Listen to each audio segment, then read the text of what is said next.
একটি নির্মাণাধীন ভবনের নিচে জোড়া খুনের ঘটনা ঘটে গত 14ই আগস্ট 2024-এ।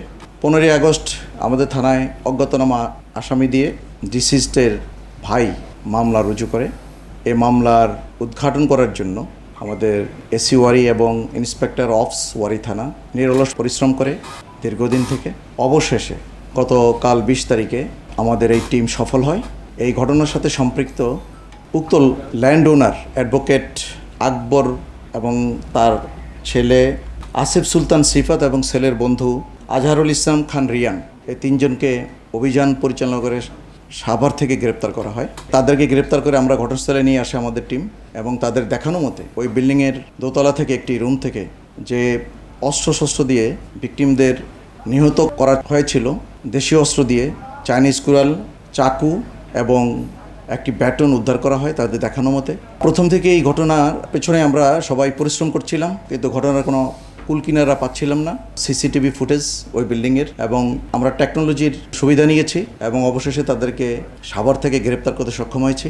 আসামিরা প্রাথমিক জিজ্ঞাসাবাদে এই ঘটনার সাথে তাদের সম্পৃক্ততা স্বীকার করেছে। মূলত এই ঘটনা একটি রিয়েল এস্টেট কোম্পানির সাথে ডিসিজড আলামিন এর একটা চুক্তি হয়, একটা ফ্ল্যাট ক্রয় করবে। 2014 সালে চুক্তি হয়। ক্লাসিক রিয়েল এস্টেট কোম্পানির মালিক রিমনের সাথে চুক্তি হয় তার, কিন্তু রিমন এই ল্যান্ডে কোনো বিল্ডিং তৈরি করেনি, বরং সে অ্যাবসকন্ডিং অবস্থায় আছে।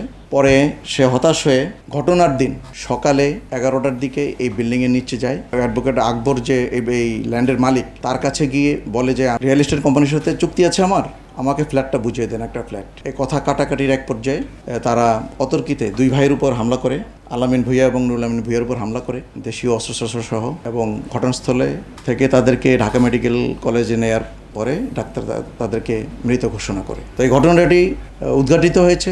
এই ঘটনার সাথে যারা আরও সন্দিগ্ধ আসামি আছে আমরা তাদেরকে ধরার চেষ্টা করছি, কেউ ছিল কিনা এর পেছনে।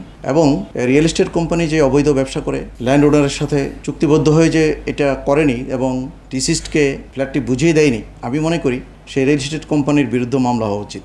এই মামলাটিও প্রক্রিয়াধীন। আমরা আশা করি এটা একটা প্রতারণা মামলা হবে এবং তাকেও অচিরে গ্রেপ্তার করতে আমরা বদ্ধপরিকর।